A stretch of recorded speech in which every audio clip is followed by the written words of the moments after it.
మీరంతా బంటి ఫ్రెండ్సా? అవునండి. ఓకే. ఎట్లుండేవాడు మీతో? మాతోని చాలా చాలా బాండింగ్ మాకు వేరే తీరుగా చాలా ఉండే మాకు. హ్మ్.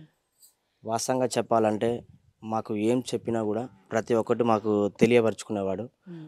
ఏమైనా సరే గిట్ల సంగతి, ఇట్ల సంగతి అని జెప్పేసి ప్రతి ఒక్క విషయం చెప్పేవాడు. కానీ ఈ దరిద్రం ఏందంటే వాస్తవంగా చెప్పాలంటే ప్రతి ఒక్కటి మా దాంట్లో పాల్గొనేవాడు. నేను ఇక్కడికి వెళ్తున్నా, అక్కడికి వెళ్తున్నా అని హ్మ్. చెప్పేసని. ఇట్ల సంగతి బాబాయ్ ఇంటి దగ్గరకొస్తున్నా, ఇట్ల సంగతి అని మాకు ప్రతి ఒక్కళ్ళు జెప్పేది. ఇతను మా ఫ్రెండు నరేష్ అనే వ్యక్తి పిల్లల మారి. హ్మ్. మా అన్న కృష్ణ అని ఎక్కడున్నాను? హ్మ్. బర్లపెంట బజారు. హ్మ్. మాది గూడా బర్లపెంట బజారు. మాకు ఏదున్నా సరే దగ్గరుండి ప్రతి ఒక్కటి చెప్పేవాడు వాస్తవం చెప్పాలంటే. ఇప్పుడు ఇదంతా జరుగుతుంది. స్కెచ్ ఉంది. మర్డర్ అటెంప్ట్ జరుగుతుందని జెప్పి మీతో ఏమన్నా డిస్కస్ చేసిండా ఎప్పుడన్నా? వాస్తవంగా చెప్పాలంటే పోయిన నెల 23వ తారీఖు నాడు నా దగ్గరికి రావడం జరిగింది. హ్మ్. మా ఇంటి దగ్గర ఒక స్వామి మాలేసిండు. ఆ హ్మ్. స్వామి మాల తీద్దానికి వెళ్తున్నాడు. హ్మ్. వెళ్తుంటే బాబాయ్ నాకు చందు గూడా ఫోన్ చేసిండు. ఇట్లా మాల తీస్తుండంట గదా! హ్మ్. అక్కడికి వెళ్దాం బాబాయ్ అని జెప్పేసని అన్నాడు. హ్మ్. సరే రా బంటి నేను ఫ్రెష్ అప్ అవుతున్నా. ఇంటి దగ్గరకొస్తే ఇద్దరం కలిసి వెళ్దాం అని జెప్పేసని ఇద్దరం కలిసి అక్కడికి వెళ్ళినాం సార్. హ్మ్. వెళ్ళిన తర్వాత అక్కడ ఆళ్ళకు చెరొక దండేసినాం. మాట్లాడినాం. మాట్లాడిన తర్వాత ఆళ్ళు అటెళ్ళిపోయిర్రు స్వాములు. మేము ఇంటికొచ్చినాం. ఇక కొంచెం మాకు టైం పాస్ కావట్లేదని జెప్పేసని మామూలుగా అటు ఇటు తిరుగుతున్నాం. తిరుగుతున్న ప్రాంతంలో నా కాడికొచ్చేసి "బంటి బాబాయ్ నేను నీకు ఒక ముచ్చట చెప్పాలి బాబాయ్" అని జెప్పేసి అన్నాడు. "చెప్పు బంటి ఏందని" జెప్పేసి అన్నా. "బాబాయ్ ఇట్లా సంగతి మా బుజ్జి వాళ్ళ వైఫు బాగా ఫోన్ చేస్తుంది బాబాయ్. నాకు ఫోన్ చేస్తుంటే బుజ్జితోని మాట్లాడతా" అని జెప్పేసని చెప్పడం జరిగింది. అంటే ఆళ్ళు వద్దనుకున్న తర్వాత ఆళ్ళకి మాకు ఎట్లాంటి సంబంధం లేదని జెప్పేసని స్టేషన్‌లో మాట్లాడిర్రు గదా! హ్మ్. మాట్లాడిన తర్వాత మళ్ళెందుకు ఫోన్ చేస్తుంది ఆళ్ళమ్మ? ఏం హ్మ్. చేద్దాం అనుకుంటుంది అసలుకి ఆళ్ళ ఫ్యామిలీ అని జెప్పేసి అడిగినా సార్. హ్మ్. అదే సార్ ఇట్లా బుజ్జితోని మాట్లాడాలని జెప్పేసని అంటుంది బాబాయ్ అని జెప్పేసని ఒకసారి మాట్లాడిపోయినాం. మరి ఎట్లైనా సరే కన్న ప్రాణం గదా! ఎవరికైనా ప్రాణం తరించదు గదా!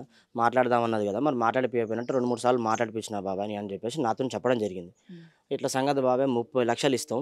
హ్మ్. నా బిడ్డని వదిలిపెట్టు అని జెప్పేసని ఇట్లా అంటుర్రు బాబాయ్ అంటే నేనుండేసి బంటిని తిట్టినా. హ్మ్. అరే ఫాల్తుగా అట్లా తప్పు అట్లా చేయడం అర్థమైతుందా? అంటే ఒక అమ్మాయి నిన్ను నమ్ముకొని నీ దగ్గరికొచ్చింది. నువ్వు హ్మ్. అలా చేయడం తప్పు అర్థమైతుందా? అట్లా చేయకూడదు అని జెప్పేసని అన్నా.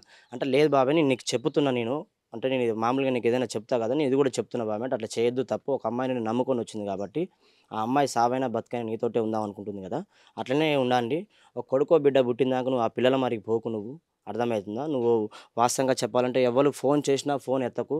కొత్తగా ఫోన్ జేసి అక్కడికి పోందా, ఇక్కడికి పోందా, ఇక్కడ పంచాయతీ ఉంది, అక్కడ పంచాయతీ అన్నా గూడా పోకు బంటి. నీకు వాస్తవం చెప్పాలంటే నువ్వు గూడా ఒక మాట అన్నావు. నన్ను కొడదామని, ఇట్లా సంపుద్దామని జెప్పేసని, ఇట్లా చేద్దామనని ఇట్లా ప్రయత్నిస్తుర్రు బాబాయ్ అని చెప్పేసినావు. నువ్వు అట్లా చేసుకోకు. ఇంకోసారి ఎవ్వళ్ళు ఫోన్ చేసినా గూడా నువ్వు పోకని జెప్పేసి జెప్పినా సార్ నేను. హ్మ్. చెప్పిన తర్వాత సరే బాబు నేను అట్లేం పోనను. నీకేమైనా పనున్నా, ఏదన్నా ఉన్నా నీకు ఇంకెక్కడికైనా పోవాలన్నా గూడా నువ్వు బర్లపెంట బారుకు రా. ఇంకా చాలా మందున్నారు నీకిక్కడ దోస్తులు. హ్మ్. ఆళ్ళతో పాటు నువ్వు పో అని జెప్పేసి అన్నా సార్ నేను. హ్మ్. అంటే ముందు మీతో డిస్కస్ జేయలేదా? ఇట్లాంటి అటెంప్ట్ జరుగుతుందని ఇట్లా జెప్పి? అంటే నాకేం చెప్పలేదు సార్. కానీ ఈ హ్మ్. మహేష్ అనే వ్యక్తి వాస్తవంగా చెప్పాలంటే బంటికి ఈయనకు ఒకప్పుడు పాత గొడవుండే. హ్మ్. అసలుకి ఆయనకు ఈయనకు మాటలు లేవు. హ్మ్. ఒక నెల 15 రోజుల నుంచని బంటికి బాగా ఫోన్ చేయడం జరుగుతుందంట. ఏదో హ్మ్. ల్యాండ్ ఇష్యూ ఇట్లా సంగతి ఇట్లా పంచాదని జెప్పేసి ఆళ్ళంతట ఆళ్ళే క్రియేట్ చేయడం జరిగిందంట. ఒక 2, 3 సార్లు బయటికి తీసుకుపోవడం జరిగిందంట. తీసుకుపోయినప్పుడల్లా ఒకసారి రూ. 5,000 ఒకసారి రూ. 10,000 ఒక పంచాదని ఇట్లా క్రియేట్ జేసి వారానికి ఒకసారి ఇట్లా పైసలియడం జరుగుతుందంట.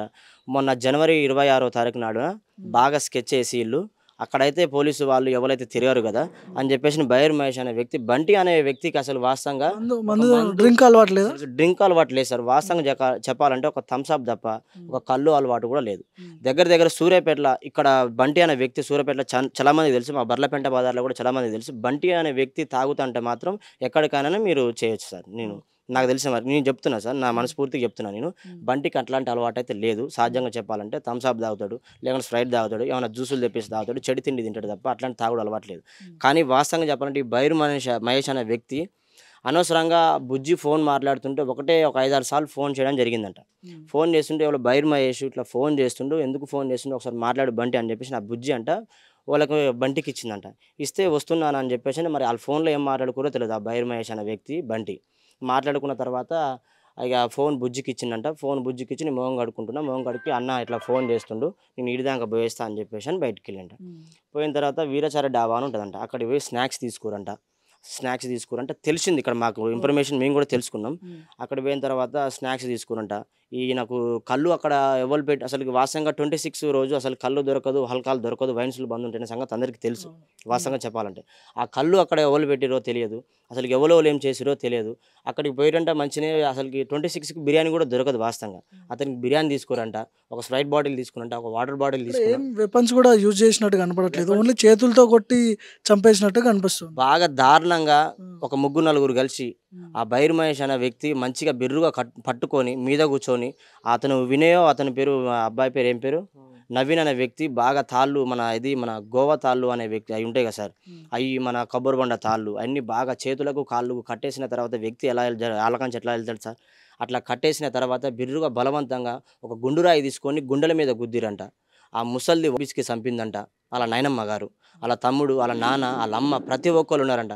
కానీ ఇప్పుడు లేడీస్ కూడా ఉన్నారా లేడీస్ కూడా మర్డర్ ఉన్నారంట సార్. ప్లేస్‌లో? ఆ మర్డర్ ప్లేస్‌లో లేడీస్ కూడా ఉన్నారంట. కారు 5 నిమిషాలలో కారు అక్కడికి వచ్చిందంట సార్ అక్కడికి.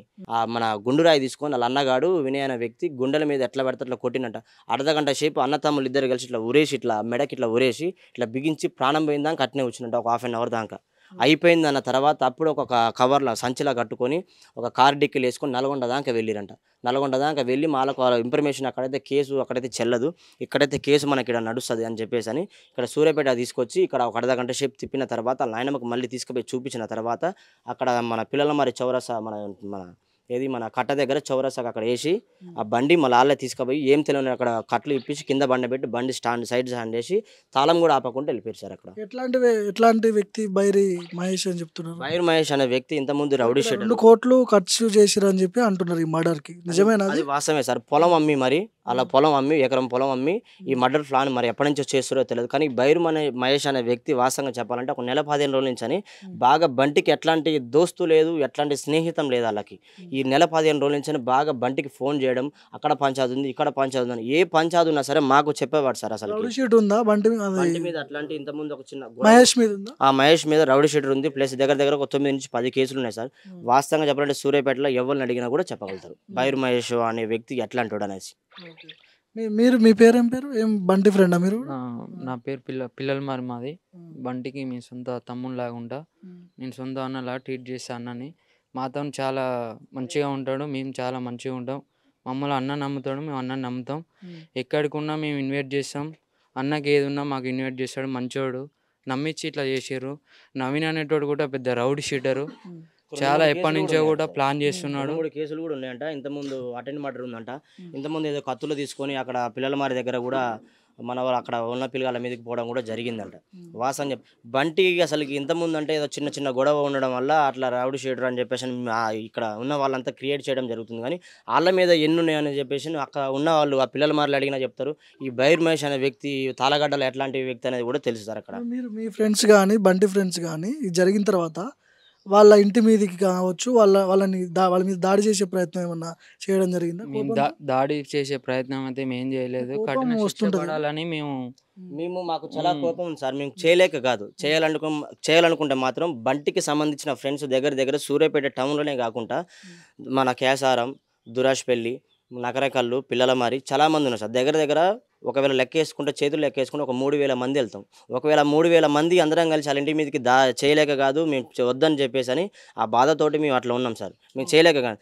దయచేసి వాళ్ళ ఫ్యామిలీ అందరికీ శిక్ష పడేటట్టు ఆ బైర్ మహేష్ అని అసలుకి ఎట్లా నమ్మించి తీసుకుపోయిండో ఆ వ్యక్తి మాకైతే తెలియదు. డబ్బులు ఉన్నాయని చెప్పి చెప్తున్నారు. వాళ్ళ డాడీకి డబ్బులు ఉన్నాయి, పొలిటికల్ ఇన్ఫ్లుయెన్స్ ఉంది అని చెప్పి చెప్తున్నారు. ఇంతకుముందు బెయిల్ తొందరగా వచ్చే అవకాశం ఉంది. బెయిల్ వస్తే ఏం చేస్తారు? బెయిల్ వస్తే మాత్రం ఖచ్చితంగా వాళ్ళకు మీకు శిక్ష పడాలి. బెయిల్ రాకుండా కూడా మీ మీడియా మిత్రులు అందరం అంతే అందరికి దండాలు పెడుతున్నా. అసలు వాళ్ళకి బెయిల్ రాకుండా చేయాలి సార్. ఒకవేళ బెయిల్ వస్తే మాత్రం 100% మేమేం చేయాలో అది చేస్తాం సార్. 100%. ఈ దోస్తులం అయితే ఎంతమంది అవుతున్నామో బంటి ఎట్లా ఎంత మంచోడు అనేది ఇక్కడ ప్రజలకు తెలుసు, అందరికీ ఇక్కడ ఉన్న రాజకీయ నాయకులకు కూడా తెలుసు. వాస్తవం చెప్పాలంటే ఇక్కడ ఉన్న రాజకీయ నాయకులకు తెలుసు ఆ బంటి అసలు మంచోడో చెడ్డోడో అనేది అందరికీ తెలుసు. ఒకవేళ వాళ్ళకి బెయిల్ రాకుండా మాకు చాలా సంతోషం సార్. బెయిల్ వస్తే మాత్రం ఇక్కడ ఉన్న మీ ఫ్రెండ్స్ అయితే మేము ఏం చేయాలో చేస్తాం 100%. ఇది ఏం కోరుకుంటారు? చివరిగా చెప్పండి, ఎట్లాంటి శిక్ష పడాలి? శిక్ష కఠినంగా శిక్ష పడాలి. వాళ్ళకి శిక్ష పడేంత వరకు మేము కూడా పోరాడుతూనే ఉంటాం, ప్రయత్నిస్తూనే ఉంటాం. తొందరగా బెయిల్ వచ్చే అవకాశం వాళ్ళకు 3 నెలల బెయిల్ వచ్చి బయట తిరిగితే మాత్రం మేము మాత్రం ఊకునే పరిస్థితి అయితే లేదు. మా ప్రాణాలకైనా మేము వెనకాడబోము. మా అన్న కోసం మేము ఏదైనా చేయడానికి వెనకాడ సిద్ధంగా ఉన్నాం. ఓకే. కఠిన శిక్ష అయితే ప్రభుత్వం తీసుకోవాలి. అంటే ఎట్లాంటి శిక్ష పడాలంటారు? ఉరి శిక్ష చేసేటట్టు చేయాలి. ఒక అంటే తెలంగాణ A1 అయితే ప్రభుత్వంలో ఎవరెవరు ఉన్నారో, A2 బయట అయితే ఎవరు ఉన్నారో. జరిగేది అక్కడ హత్యలు ఎట్లా చేస్తారో బయట కంట్రీలల్లా ఈ రాష్ట్రంలో కూడా అట్లనే మంచిగా హైదరాబాద్ స్టేట్లో చేసి నడిబొడ్డున నరికేయాలని. చివరిగా చెప్పండి, మీరు బంటి వాళ్ళ బావ కదా మీరు, ఏం చెప్తారు దీని గురించి? అదే అండి, చివరిగా. శిక్షలు ఉన్నాయి మన చట్టంలో, ఉమ్. వాటిని గట్టిగా కానీ బలంగా మన అమలు దగ్గర బలంగా అమలు లేవంట. అమలు చేయడం మాత్రంలో రాజకీయ నాయకులు కానీ, న్యాయ వ్యవస్థ కానీ, పోలీస్ వ్యవస్థ కానీ వాటిని సరిగ్గా పట్టించుకోవట్లేరు. ఎందుకు పట్టించుకోవట్లేరు అంటే డబ్బు మ్యానిపులేషను, రాజకీయాల మ్యానిపులేషన్ వల్ల, ఓకేనా, పొలిటికల్ ఇన్ఫ్లుయెన్సెస్ వల్ల వాటిని అశ్రద్ధ వహిస్తూ ఉన్నారు. పేదల పట్ల చాలా నిర్లక్ష్యంగా వ్యవహరిస్తూ ఉన్నారు. ఇంతకుముందు చనిపోయే వాళ్ళందరూ కూడా ఎక్కడ చూసినా పేదలు లేకపోతే తక్కువ కులం వాళ్ళు చనిపోతున్నారు తప్ప, డబ్బున్నవాడు కానీ లేకపోతే ఎక్కువ కులం వాడు కానీ ఎక్కడ చనిపోయినట్టు మాత్రం ఉండట్లేవు incidents. So fast track court ఏర్పాటు చేసేసి అక్కడికక్కడే సమస్యను పరిష్కరించేసి ఇమ్మీడియట్గా వాళ్ళకి శిక్ష పడేలాగా చేయాలి. బయటికి రాకూడదండి. వాళ్ళు వస్తే వాళ్ళు మ్యానిపులేట్ చేయగలుగుతారు, మళ్ళీ జనాల్ని చేయగలుగుతారు, ఉన్న డబ్బులతో ఇంకొక ఎకరం అమ్మగలుగుతారు, అమ్మేసి ఇంకొక మళ్ళీ ఏమైనా చేయగలుగుతారు వాళ్ళు. సో అట్లా రాకూడదు. ఇట్లాంటి వాళ్ళు రాకుండా చేస్తే ఇంకొకటి చేయాలన్నోడికి ఎవరికి ధైర్యం సాహసించాడు అనమాట. అట్లా జరగాలి. సో మా కుటుంబానికి కూడా ఏమేమి కల్పించాలో అన్నీ కూడా ఉన్నాయి. ఆర్థికంగా ఏమన్నా ఎక్స్‌గ్రేషియా లాంటిది ఏమన్నా డిమాండ్ చేస్తున్నారా? ఉంటుంది కదండి. ఇప్పుడు ఇది ఎస్సీ ఎస్టీ అట్రాసిటీ కేసు. అవును. దీనికి చట్టంలో ఆల్రెడీ ఎస్సీ ఎస్టీ అట్రాసిటీ కేసులో ఏమేమి రావాలో అన్ని చట్టంలో ఉన్నాయి. వీళ్ళకి ఇమీడియట్గా రిహాబిటేషన్ కల్పించాలి, రిలీఫ్గా కింద కొన్ని సరుకులు అవన్నీ ఇచ్చేటి అన్నీ ఉన్నాయంట. అవన్నీ రావాలి కదా ఇమీడియట్గా. ప్లస్ దానికి కాంపెన్సేషన్ ఏముంటుందో, ఒక ఉద్యోగం అని ఉంటుంది మన ఈ చట్టంలో, ఓకేనా, ఒక ఇల్లు ఇవ్వాలని ఉంటుంది, 3 ఎకరాల పొలం ఇవ్వాలని ఉంటుంది. ఇవన్నీ కల్పించాలి. ఎవరు కల్పిస్తారు ఇవి? న్యాయ వ్యవస్థ, పోలీస్ వ్యవస్థ బలంగా వాళ్ళ ప్రాసెస్లో వాళ్ళు కరెక్ట్గా చేసుకుంటూ పోతే, ఎవరికి ఇన్ఫ్లుయెన్స్ అవ్వకుండా పోతే, అవన్నీ జరిగితే నెక్స్ట్ వాళ్ళకు కూడా బాధితులకు ఎవరికైనా ఇట్లాంటి ఓకే ఒక నమ్మకం అనేది ఏర్పడుతుంది వ్యవస్థల పైన. అట్లా చేయకుండా అన్యాయం చేసుకుంటూ పోయారనుకోండి, ఇంకా మేము కూడా ఎలాగో మాకు సపోర్ట్ చేసే వాళ్ళు చాలామంది వస్తున్నారు, వాళ్ళ ద్వారా ఫర్దర్గా మేము కూడా చేయాల్సి వస్తుంది. బాధితులకు ఎప్పుడైనా సరే వీళ్ళంతా అండగా ఉండాలి, న్యాయ వ్యవస్థ అనేటి, పోలీస్ వ్యవస్థ అనేటి. కానీ పదే పదే మేము వాళ్ళ దగ్గరికి వెళ్ళేసి మీరు మాకు ఇలా హెల్ప్ చేయండి, అలా హెల్ప్ చేయండి అని అడగలేరు కదా బాధితులు. ఆల్రెడీ బాధలో ఉన్నాం, మళ్ళీ మేము న్యాయం కోసం అని వాళ్ళ దగ్గరికి వెళ్ళేసి మాకు ఇంకా ఇది రాలేదు సార్, అది రాలేదు సార్ అని ఎన్నిసార్లు తిరుగుతామండి వాళ్ళ దగ్గరికి. సో ఇవన్నీ ఇమ్మీడియట్గా జరుగుతూ ఉండాలి అనేసి ప్రభుత్వాన్ని కానీ లేకపోతే న్యాయ వ్యవస్థని కానీ పోలీస్ వ్యవస్థని కానీ కోరుకుంటున్నాను.